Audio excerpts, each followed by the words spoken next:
Vi er stolte av å introdusere det nye studiet Fleksibel digitalisert automasjon. Studiet passer for alle som kunne tenke seg å øke kompetansen sin innenfor produksjonsbedrifter i industrien.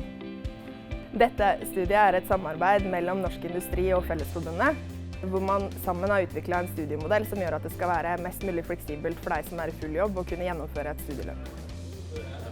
Vi mener jo at fagarbeideren står i den utøvende delen av produksjonen. Det er der nyskapingen skjer, det er der innovasjonen skjer, det er der vi må investere i kunnskapsløft.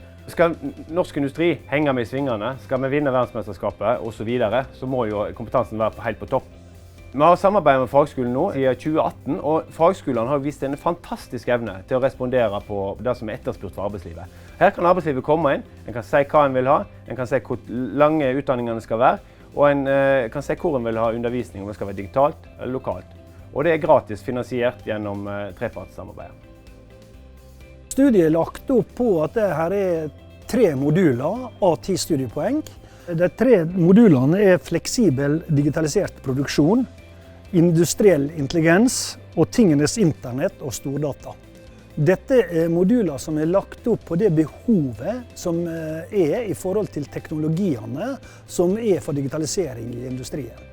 Du kan ta én modul enkelt og egentlig ikke ta flere moduler, eller du kan ta alle 3 modulene. Dersom du tar alle 3 modulene og får bestått og tar en avsluttende evaluering, så vil du få et vitnemål.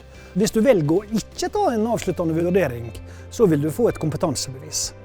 Dette er laget for at norsk industri skal kunne være konkurransedyktig for fremtiden, og at ikke minst at fagarbeideren får en så høy kompetanse at det vil gjenskape seg i verdien i bedriften.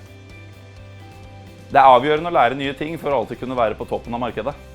Derfor er det fantastisk at Fagskolen i Viken nå har dette tilbudet.